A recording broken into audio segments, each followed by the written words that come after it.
Welcome, Shadow Seekers, to American Shadows, Crimes and Chronicles. Today, we're unearthing a tale that'll haunt your thoughts long after it ends.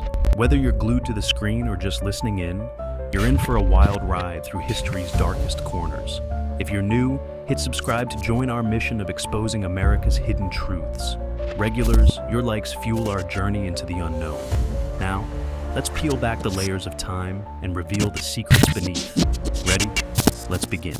26 dead, a city in flames. Newark's 1967 nightmare exposed. Gather round, folks, because I've got a tale for you that'll make your blood run cold and your heart race. We're diving into one of the most explosive moments in American history, the Newark riots of 1967. It's a story of simmering tensions, sudden violence, and a city torn apart. But it's also a story that echoes through the decades, right up to our present day. Picture this.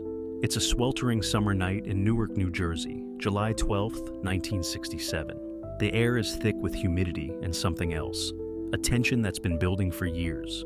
Newark, like many American cities in the 1960s, is a powder keg waiting to explode. And tonight, the fuse is about to be lit. Now, you might be wondering, how did we get here? What could drive American citizens to turn their own city into a war zone? Well, buckle up, because this story has more layers than a Jersey diner lasagna. Let's set the scene. Newark in 1967 was a city divided. On one side, you had a predominantly black population, making up about 60% of the city. They were packed into decaying housing projects, facing high unemployment, poor schools, and constant harassment from a police force that was overwhelmingly white. On the other side, you had a white power structure, the mayor, the city council, the business leaders, who seemed more interested in urban renewal projects that displaced black residents than in addressing their grievances. The spark that ignited this powder keg? It was a seemingly routine arrest. On that fateful night, two white police officers pulled over a black taxi driver named John Smith for a minor traffic violation. What happened next is disputed, but what we do know is that Smith ended up beaten and arrested. As he was dragged into the 4th Precinct station, rumors began to spread that he had been killed in police custody. Now, here's where things take a turn. A crowd gathered outside the police station, demanding to see Smith. When he was finally brought out, bruised but alive, it did little to calm the growing anger. Years of frustration and resentment were bubbling to the surface. Someone threw a Molotov cocktail at the precinct. Suddenly, the streets erupted into chaos. For the next 6 days, from July 12th to July 17th, Newark was a city under siege. Looting and arson spread through the central ward. The sound of gunfire echoed through the streets. The police, overwhelmed and often acting on their own prejudices, responded with brutal force. Governor Richard Hughes called in the National Guard, and soon, armored vehicles were rolling down Springfield Avenue. But here's the thing. This wasn't just mindless violence. Many rioters targeted symbols of their oppression, white-owned businesses that wouldn't hire black workers, police stations, even the massive urban renewal project that had displaced thousands of black families.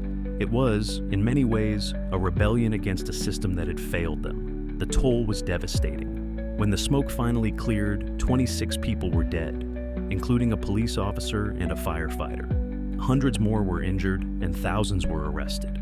Property damage ran into the millions of dollars. Newark's reputation was in tatters, and white flight to the suburbs accelerated. But the story doesn't end there. Oh no, the aftermath of the Newark riots would reshape American politics and policy for decades to come. In the short term, the riots led to some positive changes.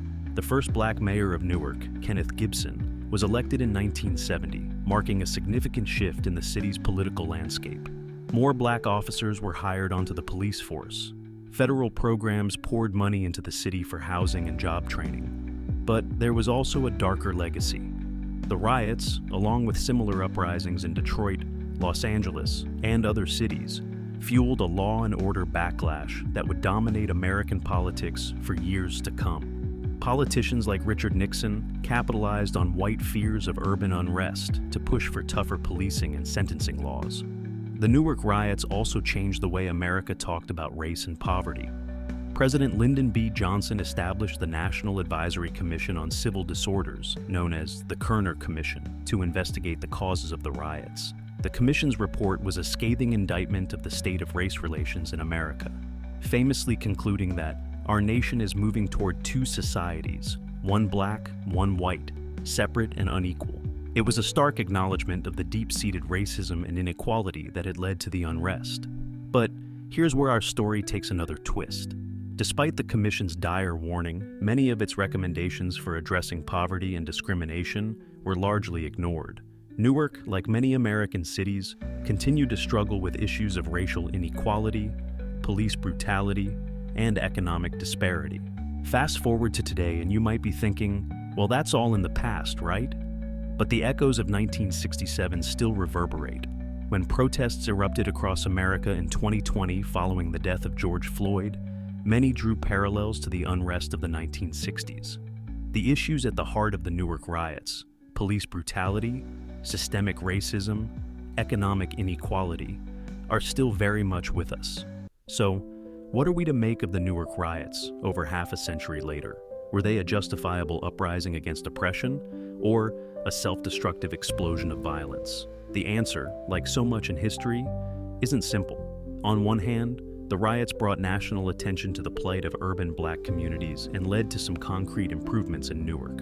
On the other hand, the violence and destruction left scars on the city that took decades to heal. Perhaps the most important lesson of the Newark riots is the danger of ignoring simmering social problems. The explosion of violence in July 1967 didn't come out of nowhere. It was the result of years of discrimination, disenfranchisement, and despair.